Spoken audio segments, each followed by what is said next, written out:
Hi, I'm CJ Sturko of the STS 128 crew, and you're watching NASA TV.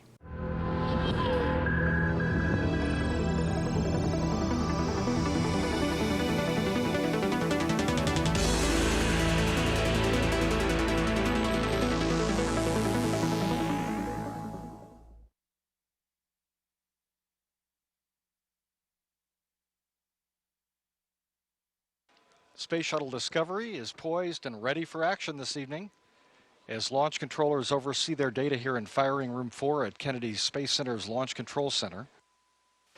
Commander Rick Sturko, a veteran of 3 space flights, being suited up and ready for action tonight. Pilot Kevin Ford is making his first space flight, giving a thumbs up. Here's Nicole Stott. She's a mission specialist and is riding Discovery for a long-duration ride aboard the International Space Station. She'll be changing places with Tim Kopra. Mission Specialist 1, Patrick Forrester. He's a veteran of 2 space flights. Danny Olivas. He's flown once before. He's our lead spacewalker on this mission. Christopher Fugelsang, our European Space Agency astronaut. And Jose Hernandez, mission specialist number 2 on the mission, is making his first space flight. He also will be the flight engineer on the flight deck, assisting the commander and pilot.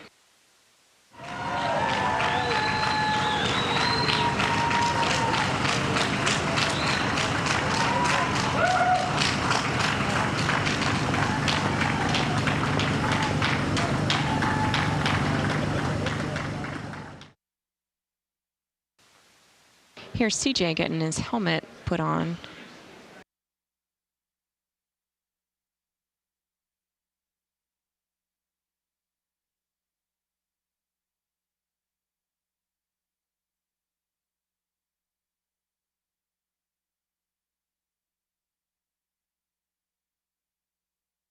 Discovery, launch director. Discovery, go ahead, sir. Well, CJ, the vehicle's clean and the teams are go. And this time Mother Nature is cooperating, so it looks like third time really is the charm. We wish you and your team good luck and Godspeed. Thanks, Pete. On behalf of the crew of Discovery, thanks to everyone who helped prepare for this mission. Let's go step up the science on the International Space Station. At NTD Launch Director, you do have a go to launch Discovery. And I copy that, Launch Director. DLS is go for orbiter access arm retract. And Discovery OTC, good luck getting the MPLM, LMC, and of course the Colbert safely into orbit. Have a great flight. Discovery, roger. T-minus 15 seconds. The sound suppression water system has been activated. 10. DLS is go for main engine start. We have a go for main engine start. And we have main engine start. 2, 1. Booster ignition and liftoff of Discovery, celebrating its 25th birthday by racking up science and supplies to the space station. Houston now controlling the midnight ride of Rick Sturko and his crew to the International Space Station. Discovery rolling on to the proper alignment for its 8.5-minute ride to orbit. 4.5 million pounds of hardware and humans taking aim on the International Outpost.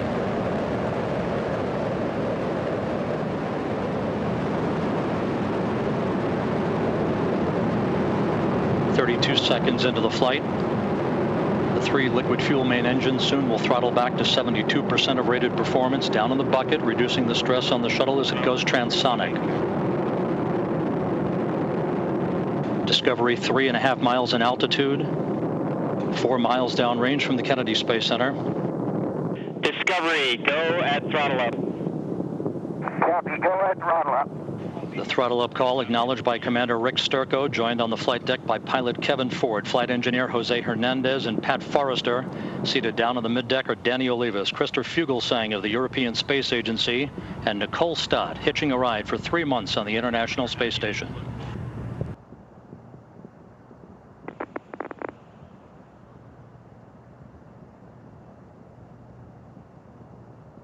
Booster officer confirms staging a good solid rocket booster separation. Guidance now converging. The onboard computers steering the shuttle for its precise path to the International Space Station.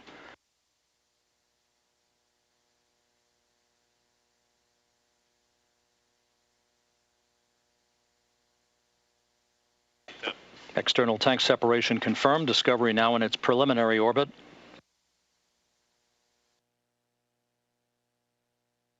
Well, good evening, Houston. I think this is a little view of our OMS 2 burn activity. Jose is still in his helmet and Pat out of his. And we're all just cleaning up our orbit so that we can be nice and stable. Okay, and this is Nicole. Here we are down on the mid-deck. I'm still sitting in my seat, just getting used to my new space legs, I guess. And we're back up in the flight deck, so I'll hand it over. All right, this is getting ready for the OMS 2 burn. You can see there's a parachute cover there. You can see that it accelerates toward the rear, toward Jose, and he's batting it up toward the front. And that was kind of fun there. A little bit of the commander. He was the last one out of the seat. Hey, there's a good shot of our PLT. This is Jose Hernandez adjusting to the 0G, as Kevin can show you there with the pencil, that we are really in the 0G environment. The next thing is Pat and Krista. We're getting ready to open the payload bay doors. And you can see Krista set up that camera. If you watch very closely, pretty soon you'll see the door move, actually. There it goes. You can see it moving out there out the back window. That was pretty good. Good teamwork by Pat and Krista. They did the doors and the KU band antenna. Down on the mid-deck, you can see things are pretty busy. There's a lot of bags and a lot of gear that needs to be unstowed and restowed. You can see here Krista deep into the ditch, helping me out with some of the very large 5 MLE bags. These are where we store a lot of our equipment for station as well as for shuttle. There's Jose doing a great job of setting up the PGSCs. He got the stuff out of what we call a lightweight MAR. Since we have our inspections on flight day 2, we always try and get the arm out of cradle and checked out for the next day. So I ran through those procedures. And the last thing is Kevin was helping out, making sure we had everything done in the flight plan, and it looked really good. And here's Jose making a couple of calls on the air-to-grounds. And Discovery for Pat, you are go for OBSS on berth. In work. As Ford, Forrester, and Hernandez continue the survey of the port wing using the orbiter boom sensor system, the rest of the crew is getting ready for all the mid-deck transfers that have to be done once Discovery docks with the International Space Station.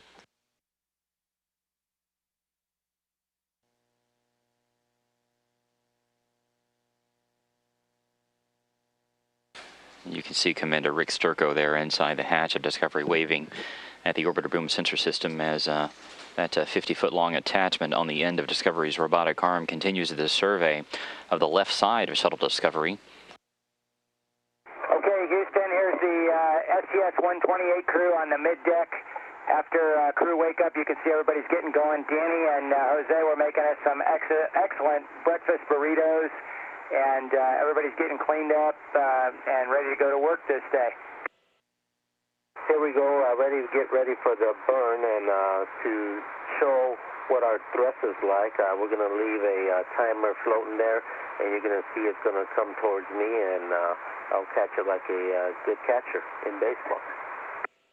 Good. Okay, CJ's getting ready for the burn, and there it goes. Oh, live. And he's out.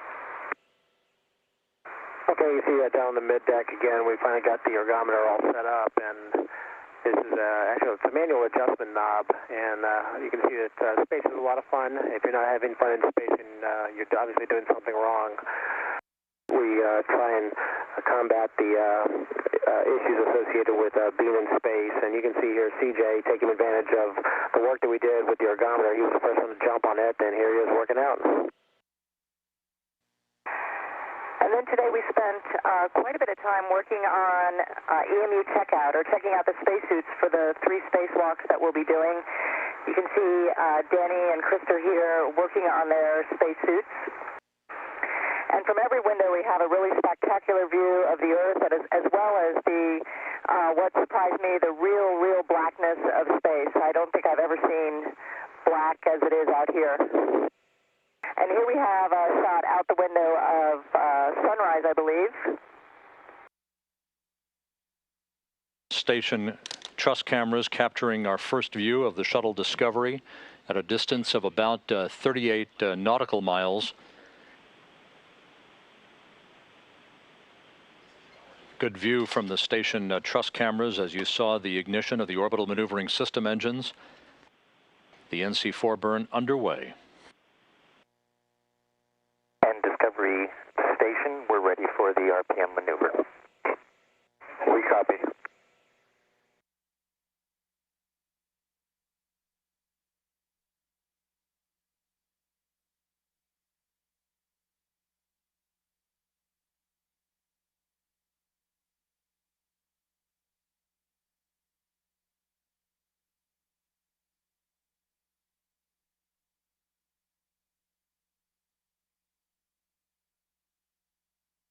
A good view of the orbiter docking system, the docking ring extended, powered up, set to come into contact with the docking mechanism on the forward end of the Harmony connecting node. The floodlit payload bay of the shuttle Discovery from cameras on the International Space Station.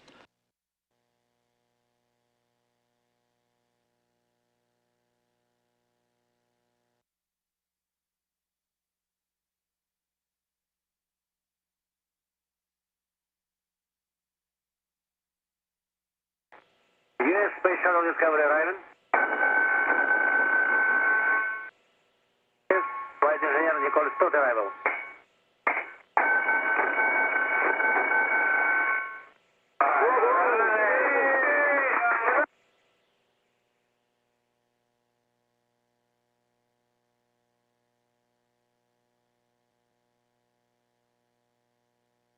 And so after a brief greeting, back to work for the 13 crew members. Again, this safety briefing coming up will be followed by the removal and exchange of the custom-made Soyuz seedliners between Nicole Stott and Tim Kopra to grapple and unberth the orbiter boom sensor system, the boom extension, and hand it off to the shuttle robotic arm that will be controlled by Pat Forrester and Jose Hernandez, who at that point will be back onto the aft flight deck of Discovery. Well, good evening, Houston. This is Flight Day Highlights for Flight Day 3, and it was a big day for us. Christopher pulling messages from ground off of our printer on board. Used a little bit of video there of Nicole seeing her new home for the first time, looking through para-stabilized binoculars, and we always report in when we first see the station. Here, Nicole is enjoying the view of her future home for several months. It's such a wonderful view of the space station when you get closer. Beautiful solar rays like golden shining, and then you have the modules and radiators shining in silver. And as we swing through the cockpit on the flight deck, you can see it's a pretty busy place. All 7 bodies are up here. We're crammed pretty tight, and very little real estate, but we find a way to make everything fit. Everyone has a role and responsibility. The station starts off as a bright dot off in the distance, and it's really impressive to see as it moves closer and closer as we make our approach to station.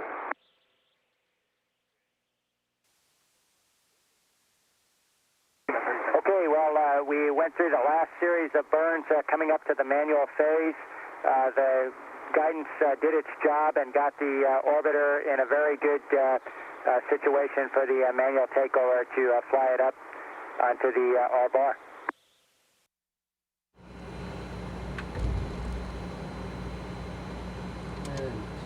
Good closure. Capture fired. Capture light. Okay. All right. Capture light. Looking for free drift. You never got the Station contact light. in Houston from Discovery. Capture confirmed. Did we All get it? right. Got flashing red. All right. lights. Yay.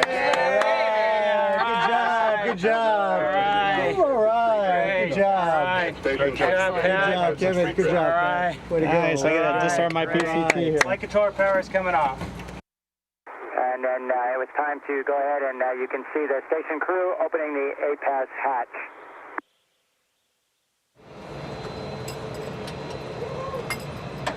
All right. How y'all guys doing? Good to see ya. All right. We're upside down. All right. Okay, so the day was pretty exciting. Flight day 3, we've been looking forward to it. The docking and then getting on board station. And then we had to get back to work with getting everything ready to transfer over from the shuttle to the station. And here we are on the station. Frank DeWinna, one of the crew members over on station, is helping us with all of the transfer. You can see Krista helping to move one of the big bags over. And then Kevin and Tim Coper got to work with some of the robotics operations with the boom and the arm.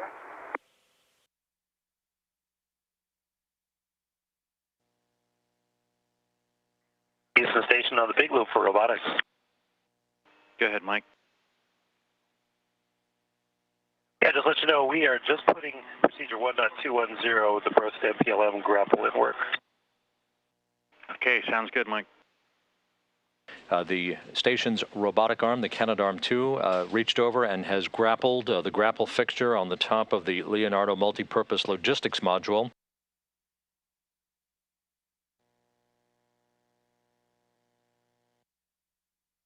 Just finishing up flight day 4, first full dock day aboard the space station. And woke up this morning and Mike Barrett from the expedition crew joined me for MPLM installation. Took it out of the payload bay with the Canadarm2 with a big robotic arm. It's a nice view. You see sunrise back there. Just in the nighttime, we use a lot of illuminators and everything to make the robotics work. Here's CJ with a full water container. We make water as a product of generating electricity. As we combine our hydrogen and oxygen together, we get electrons and we get water. And the space station is more than happy to take our excess water, so we fill bags for them. Here we have Danny doing the EMU transfer, and he's being guided from behind with Tim Copra. So they're transferring the EMU suits to the airlock on the International Space Station. We have a big day tomorrow, busy day, where Danny and Nicole will do the first EVA.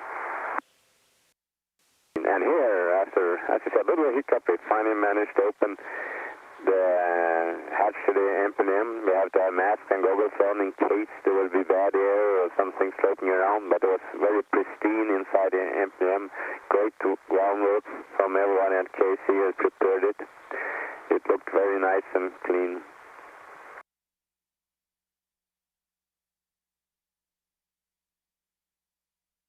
Okay, Danny, you have a go to open the EV hatch and stow it, please. Hey, here we go.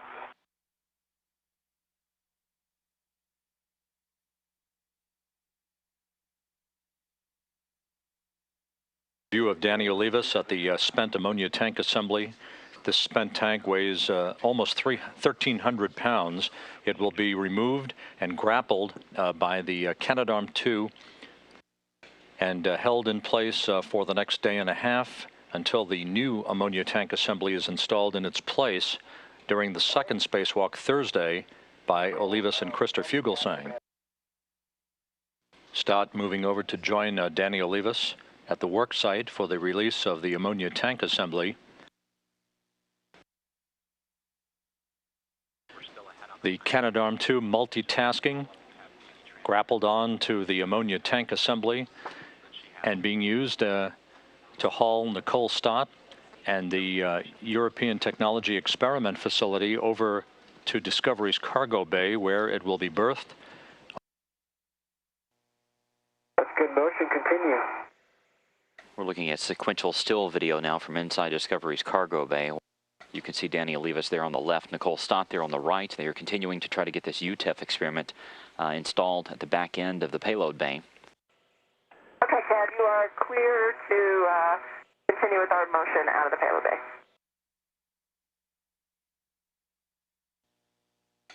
STS-128 mission specialist Danny Olivas making good progress on this MISSI experiment. He has so far removed what's called pip pins, which are little small quick disconnect pins that we're holding these two, you see them on the right and the left, almost suitcase-like experiments open, and he has put those pins back in to secure them closed for the ride home. This is the beginning of flight day 5, and this is the hygiene break. It's a big day for us as Nicole and Danny are going to do the first EVA of our mission. And as you can see, they're getting ready, following protocol, and are in the mess after spending the night there in camp out. You can see the hatch being closed there by Tim Copra. We now are sealed off from the International Space Station, and the pressure will be brought down to 10.2. Danny's got inside the hard upper torso of the spacesuit, and you can see into the crew lock. It's full of equipment right now, but we'll empty all that out, and that's where Danny and Nicole end up going into before we close the hatch behind them, and then we drop that portion of the airlock down to vacuum before they go outside.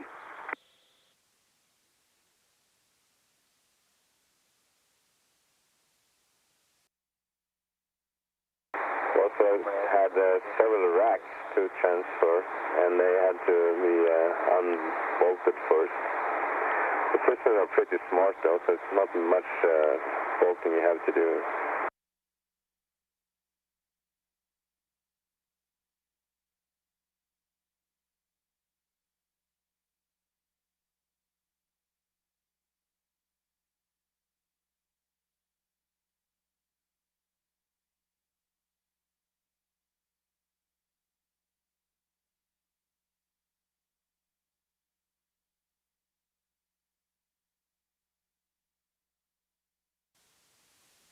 I had the privilege of IVing for Danny and Nicole today, and basically what we do is set up shop on the flight deck, and using a combination of the windows and all the cameras and monitors that we have, we keep track of where they're at.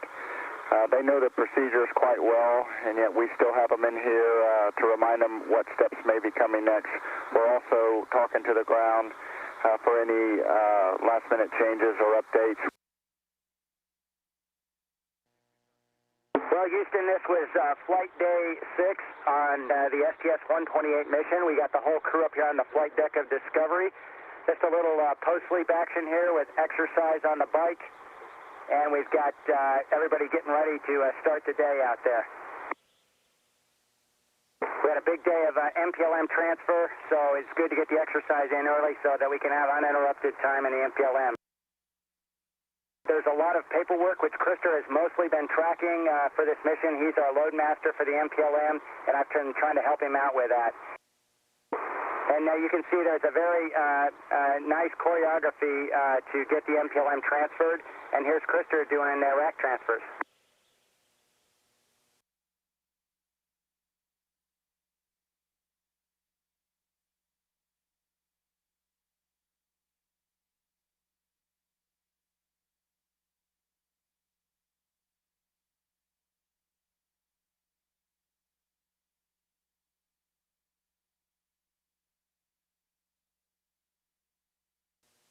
Here you see me rotating a rack where we have just a lot of items in the back. A lot of them are scientific equipment. We even have extra food that we carry for the International Space Station crew. The MPLM's getting quite empty now, so it's a very big volume to float around in. It's really kind of dreamy up here. A lot of people would love to be able to do it, and just a real pleasure to be up here and be able to do that. Not everything that we transfer over to the space station came up in the MPLM. We do have some things on the mid-deck of the orbiter. One of those is a freezer that we carry up. And when we launched, it was at about +4 degrees Celsius, and we carried up some experiments that are going to be transferred over to the Japanese module. Here's Nicole and I. We opened it up for the first time, and then what we're going to do is we're going to carry those over, and they'll be stowed in another freezer that's located on the space station.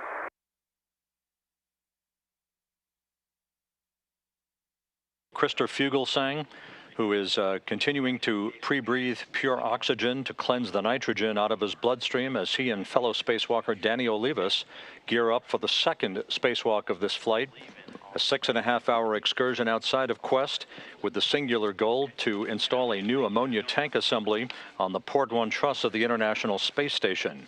You can see the extended Canadarm2 robotic arm firmly in the grasp of the old ammonia tank assembly that was removed by Olivas and Stott during the first spacewalk on Tuesday.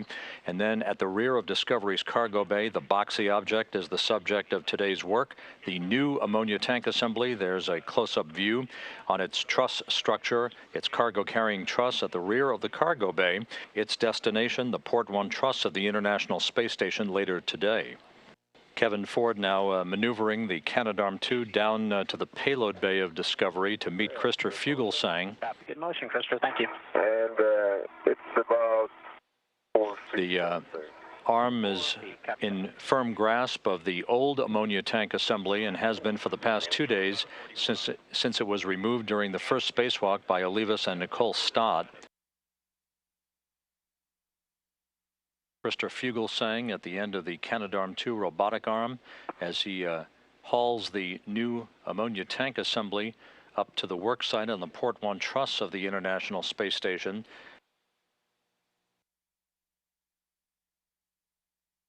The ammonia tank assembly is now firmly secured in the Port 1 truss of the International Space Station at 7:24 p.m. Central Time. The new tank is in its parking place on the port side of the International Space Station's backbone.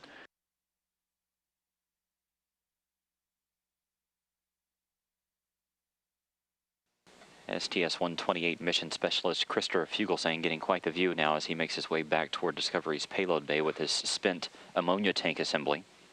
Denny Olivas, meanwhile, moving hand over hand down the station's structure back toward the payload bay.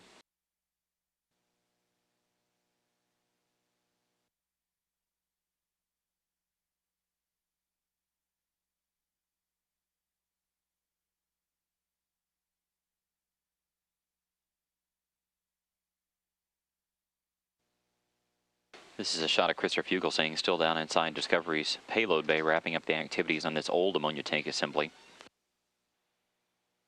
While he is doing that, Danny Olivas is up on the S1 truss, working on an ammonia tank assembly up there. 23rd of GP4. Welcome to Flight Day 7 highlights for STS-128. It's been a great mission. We're getting closed in inside with them so that we can help them with all the procedures and get them ready to go outside on EVA-2.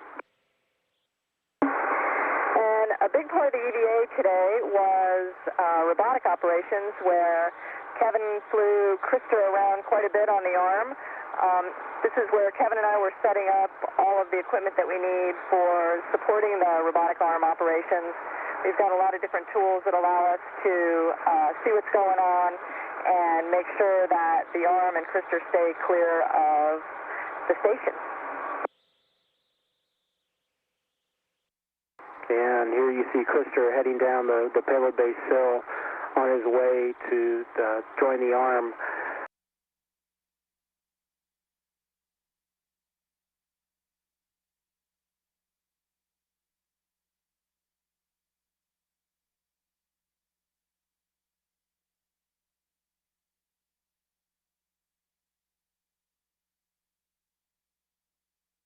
One of the things you learned in zero gravity is that you carry things with your legs and you get around, you move around with your arms, quite the opposite of what you would do on the ground. And Frank is moving some of the food containers that way, and it's a very efficient way actually to get things from point to point. And here is more from the EVA. That's me upside down. And this is towards the end of the EVA. I was carrying an foot support and a bag of tools on a special kind of tool we have on our left hip.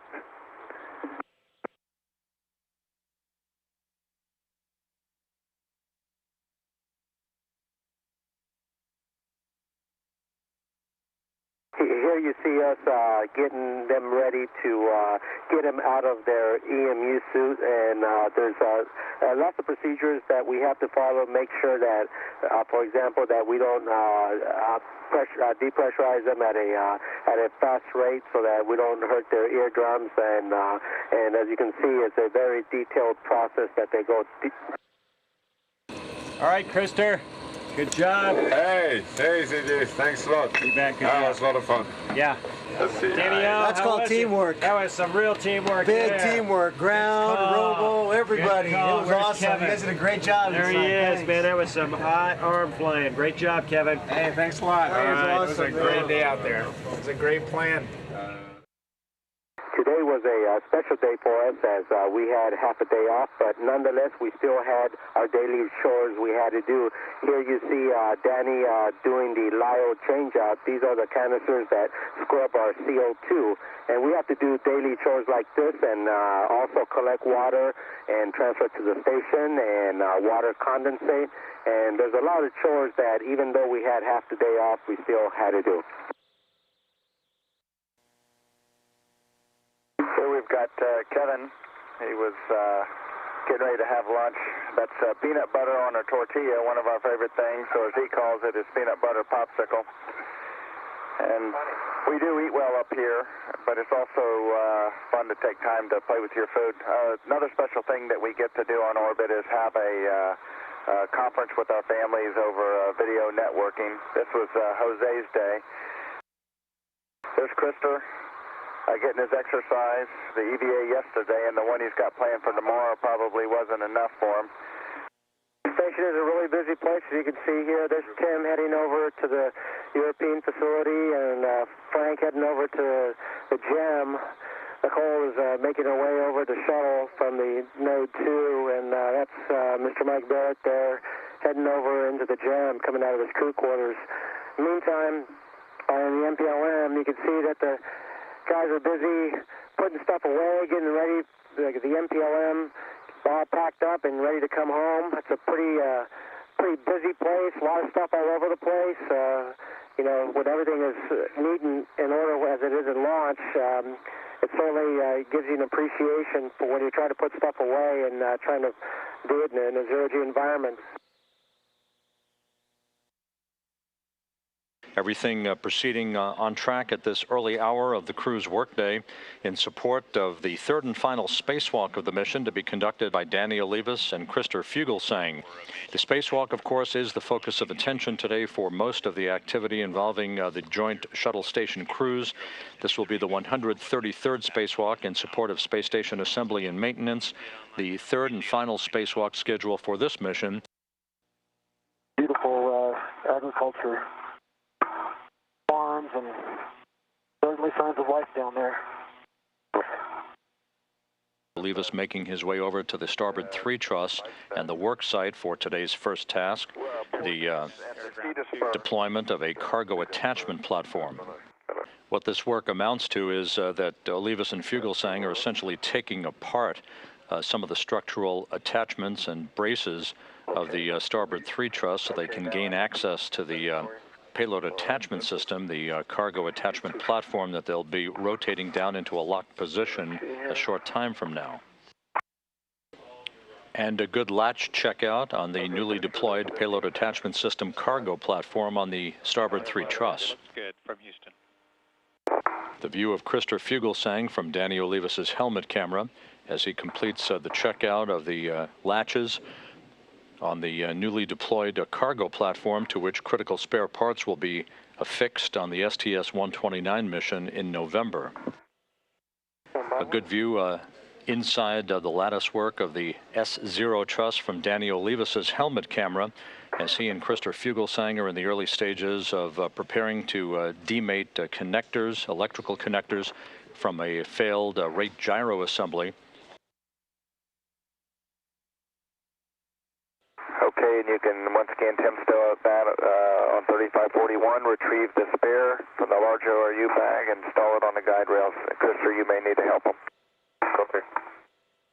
With Olivas and Fugelsang working to peak efficiency today, the spacewalk officer in Mission Control reports that The anticipation is once these two global positioning system antennas are bolted into place, we should be still about 40 minutes ahead of the timeline. And some good news to share, all the ORUs that you've installed have been powered up and are operational. That's great news. That's awesome. That's great news. Thank you. Welcome to Flight 89 highlights of Discovery and the International Space Station. In addition to our work schedules up here, we have a little bit of time to stay fit so that when we return to Earth, we can function during the entry and the landing and everything and be good to go after we all get on the ground. This is the ARED aboard station, which is a weightlifting machine that works in zero-G. It's important to kind of get the technique of this thing because it's some tempo involved to keep it all out there so it's not bouncing off the hard stops and so on. And I don't know about the rest of my crew members, but in 1G I am no acrobat or gymnast at all, but it's amazing what a little zero-G can do for you, and it's a lot of fun.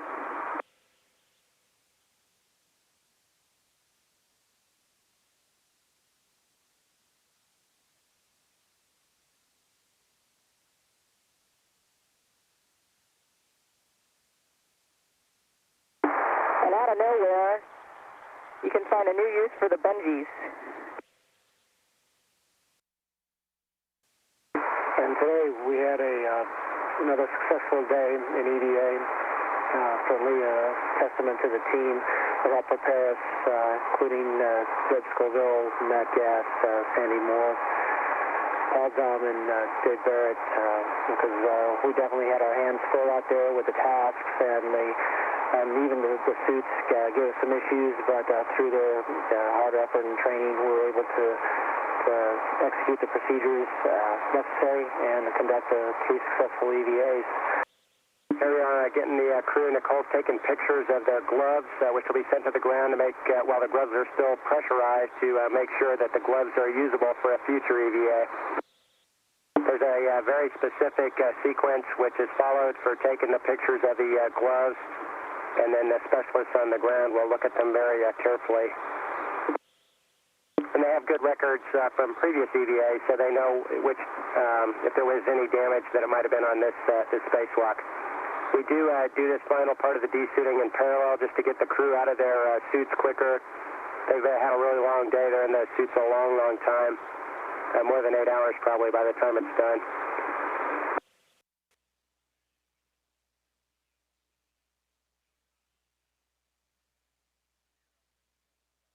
Here you see Quister getting all the equipment ready after the EVAs, and you see me carrying an RGA, which is one of the pieces of ORUs that got replaced from EVA number 3, and we're taking it to the MPLM for storage and bringing it back, hopefully for repair back on the ground.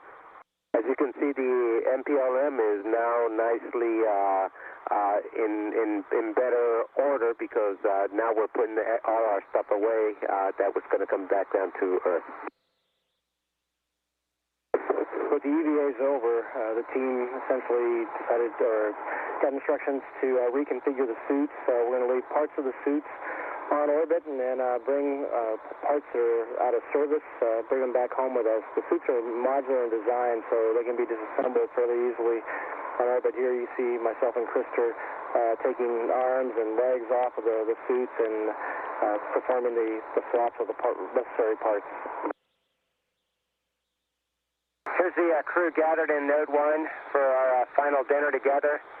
It's a very special time. We had foods there from all the represented countries, of course, the United States, Russia, Belgium.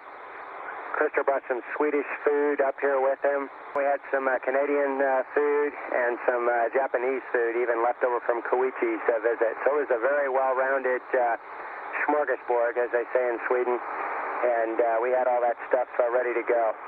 It's a little tight quarters. It's nice in zero gravity that some of the crew members can float up high and kind of use the space most efficiently. Of course, it only takes astronauts a few minutes before they start playing with their food in space. Here's Frank DeWin, ESA astronaut, just demonstrating with the shrimp cocktail. Mike Barrett. The shrimp is a very popular item on most menus. It has some horseradish in there. It'll really clear out your sinuses. Here's a toast to everybody drinking the recycled urine, and it was a very happy moment.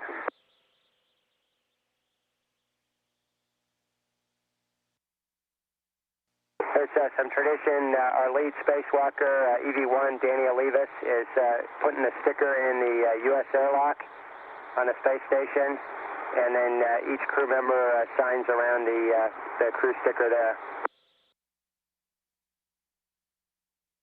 We also installed the crew sticker on this is in Node 1. This tradition dates back all the way to STS 88-2A, the first assembly mission. And each crew has put their patch on this panel in Node 1. So we put our patch on there.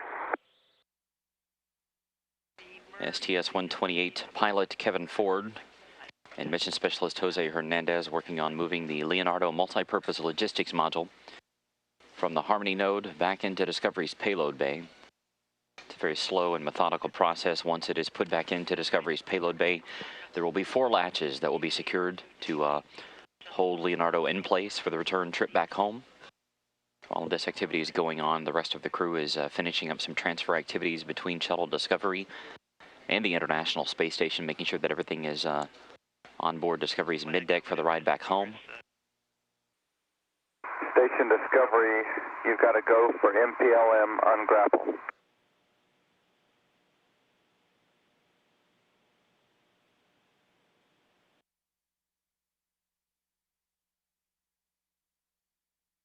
The STS-128 crew now saying farewell to their Expedition 20 counterparts who have hosted them aboard the International Space Station for more than a week.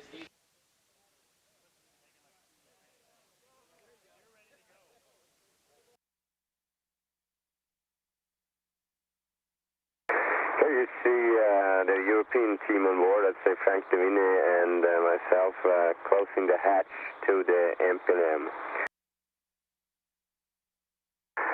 And here we do the closing of the station side of the hatches. That is the Node 2 native hatch being closed by Frank.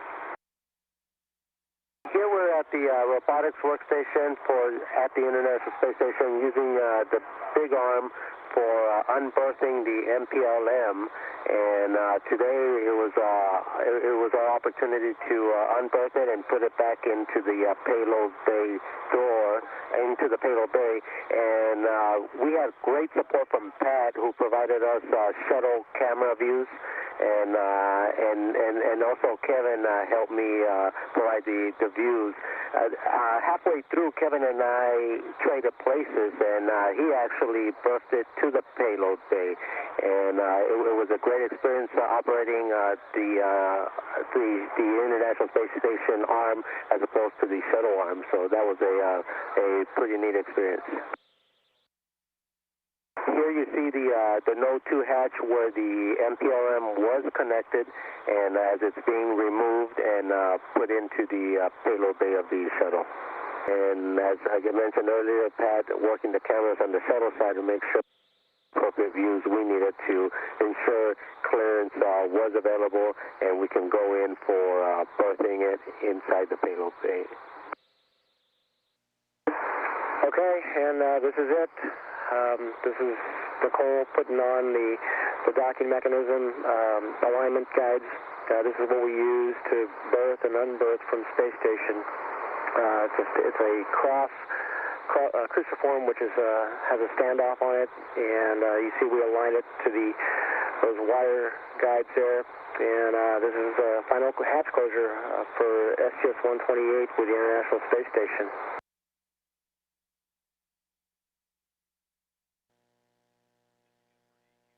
Discovery Houston on the big loop. You are go for undocking. Copy, Houston. Go for undocking.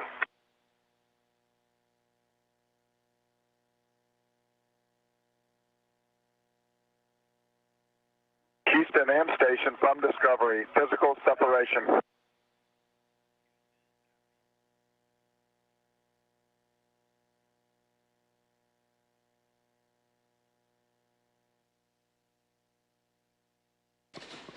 This view of the International Space Station from Discovery through the S-band communication system, the sequential still video that refreshes itself every few seconds, showing the view from a centerline camera in the orbiter docking system with Discovery 246 feet in front of the orbital outpost.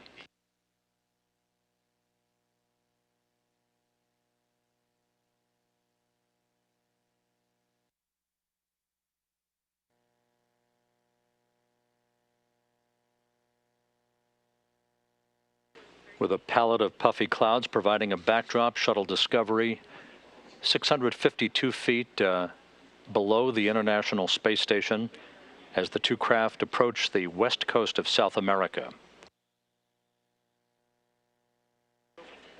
You can see a good view here of the orbiter boom sensor system, the 50-foot-long boom extension mated to the shuttle's robotic arm that will come into play a few hours from now when Kevin Ford, Pat Forrester, and Jose Hernandez work the procedures for the so-called late inspection of the reinforced carbon-carbon on the leading edges of Discovery's wings and its nose cap.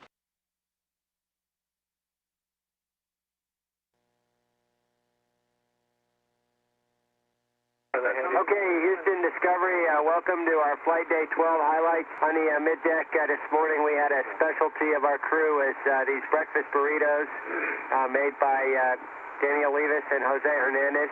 You can see it's a little tricky in zero-G, floating all the ingredients into the tortilla, but it's a lot of, oh, that is a smiley face. I see that one now. Danny made a smiley face. Anyway, then we put the eggs on there and eat them.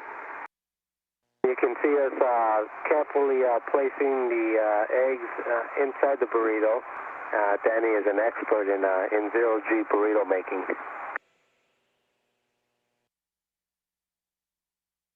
And Tim Corpa decided to taste the very first one, and he gave us his honest opinion, and obviously it looks like he enjoyed it.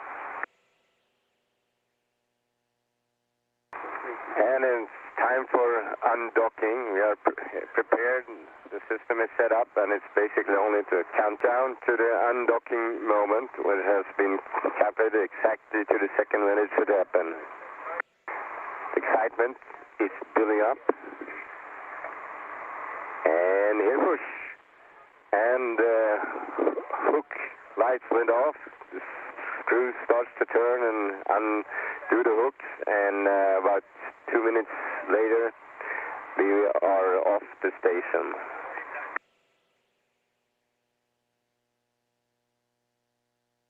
Many hours of practice at home with our instructors really paid off today. We were really happy with the way the fly around went, and nice safe separation, and hopefully we got some good images to send home to everybody to see what the International Space Station is all about. It's just really spectacular. Kevin mentioned he had a lot of company up on the flight deck today, but believe it or not, most everyone up there has a purpose. We do photo documentation of the station, most of it required, and those photos will be taken back and analyzed. It's just pictures don't capture what it's like when you look out the window. We do our best, but it's one of those things that you almost have to see to believe.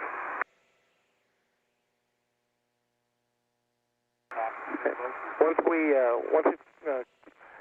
got far enough away from the space station, we began to get ready for our inspection, a late inspection.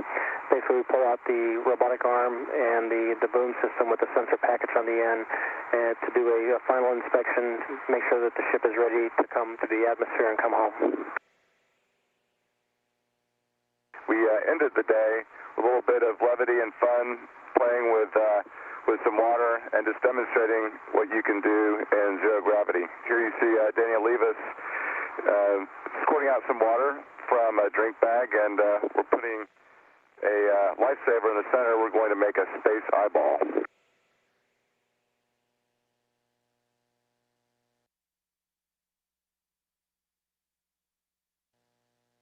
This one turned out pretty well, and you know, it's one of the skills that all astronauts have, being able to play with water and play with food.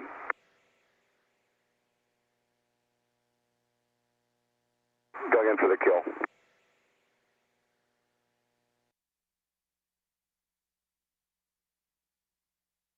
At Edwards Air Force Base, California, the convoy begins to head to the edge of the dry lake bed. You can see the vehicle in the back. That people mover is the crew transport vehicle.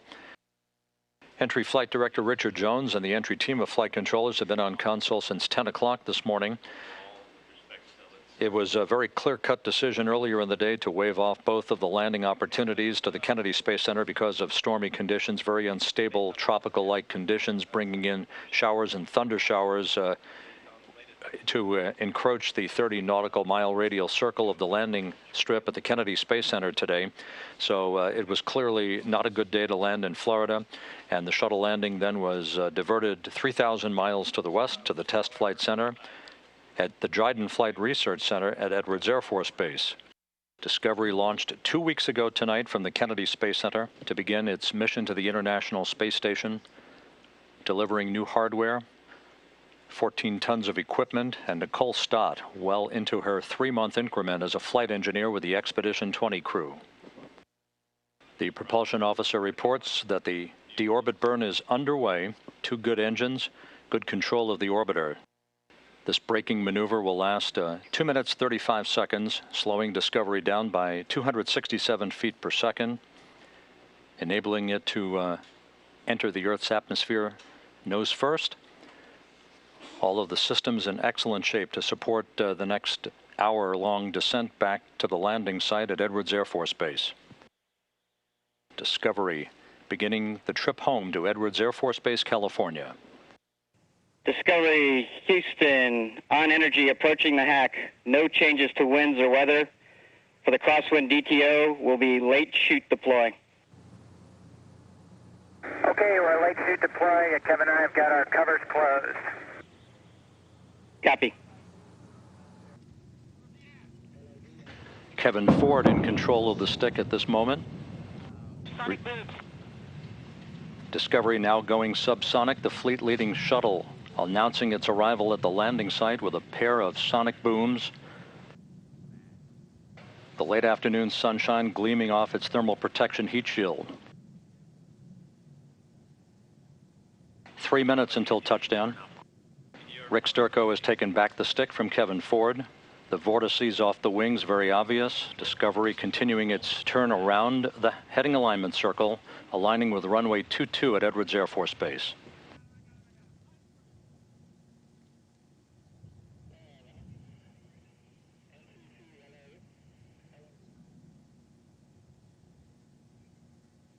Discovery, on at the 180. On at the 180.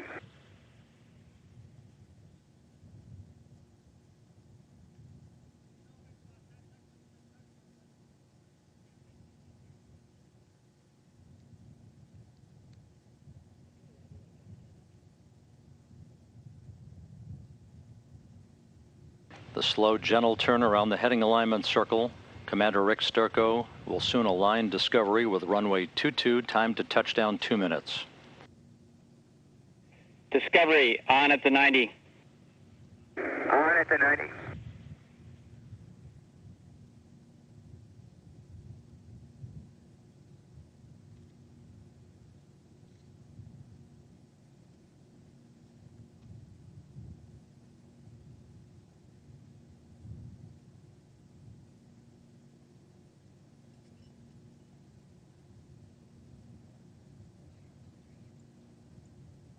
Runway inside, Houston.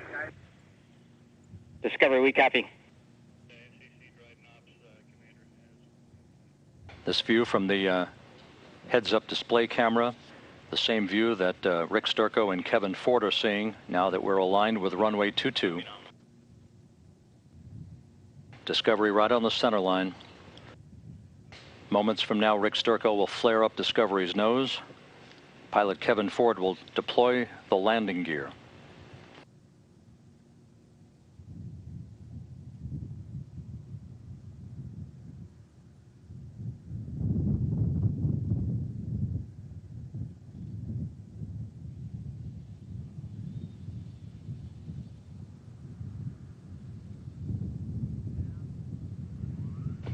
The pre-flare maneuver conducted.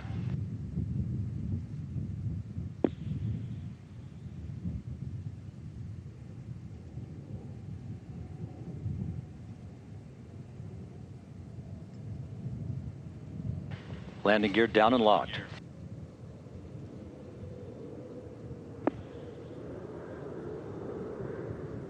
Main gear touchdown. Kevin Ford now deploying the drag chute. Nose gear touchdown.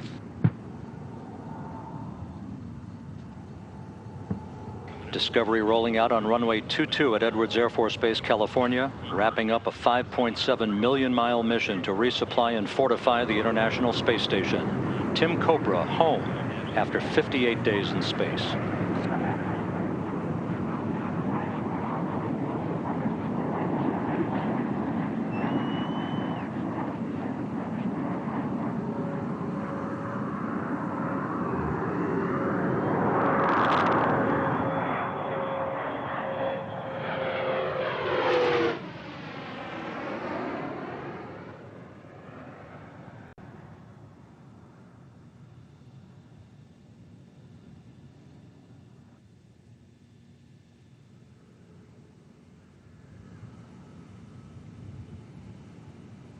Houston Discovery, wheel stop. Copy, wheel stop. Welcome home, Discovery. Congratulations on an extremely successful mission, stepping up science to a new level on the International Space Station.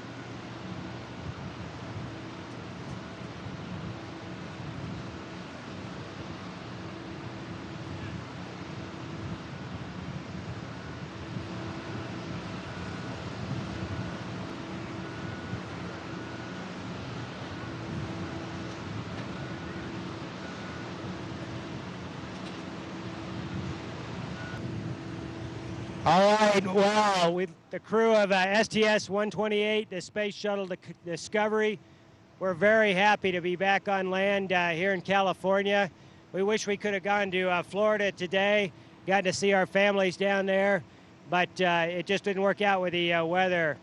The crew's doing great. You can see them there behind me. Tim Kopra, unfortunately, could not join us on this walk around. He's doing some medical science experiments, so he's participating in those right at this time.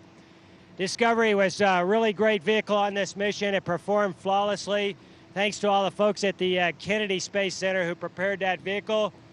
Also, thanks to all of our instructors in Houston who trained us to do this mission, and to all the folks working in the Mission Control Center in Houston. It was a great mission. We're looking forward to getting back to Houston for the debriefs, and we just want to thank everybody for their support. Thank you.